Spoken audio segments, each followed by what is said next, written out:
বিক্রয় মূল্যের ওপর 25% ক্ষতিতে একটি দ্রব্য 640 টাকায় বিক্রি করা হলে দ্রব্যটির ক্রয় মূল্য কত?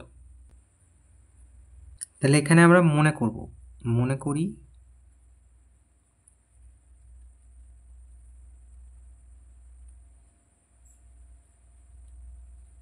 দ্রব্যটির বিক্রয় মূল্যের উপর বলেছে, তাহলে দ্রব্যটির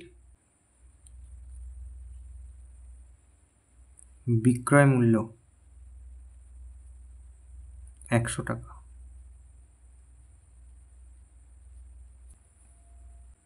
তাহলে অতএব দ্রব্যটির ক্রয় মূল্য যেহেতু ক্ষতি হয়েছে বলেছে, ক্রয় মূল্য তাহলে বেশি হবে, তাহলে 25% বেশি, 100তে 25% ক্ষতি বলেছিল, তাহলে 125 টাকা।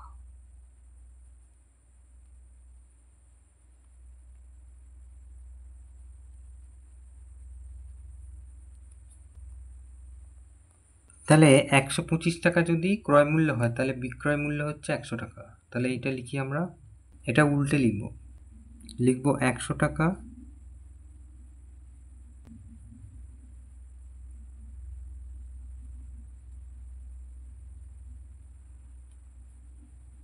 বিক্রয় মূল্য হলে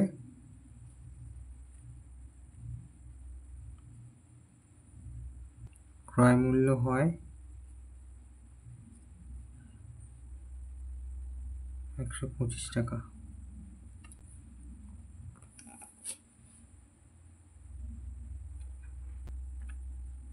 তাহলে 1 টাকা বিক্রয় মূল্য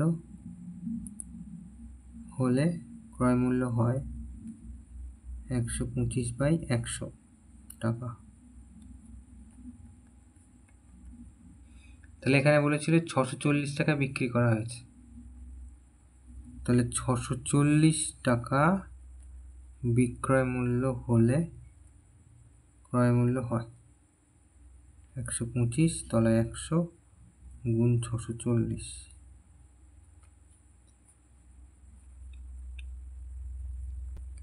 কাটাকুটি করি, 5 25 125, 25 4 100, 4 দিয়ে গেলে 4 1 4, 4 6 24, 0। তাহলে 5-এর সাথে এটা গুণ হবে, 5 × 80, 800 টাকা।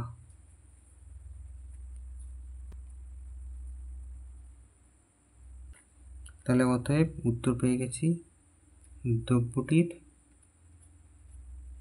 ক্রয় মূল্য 800 টাকা। এটা উত্তর।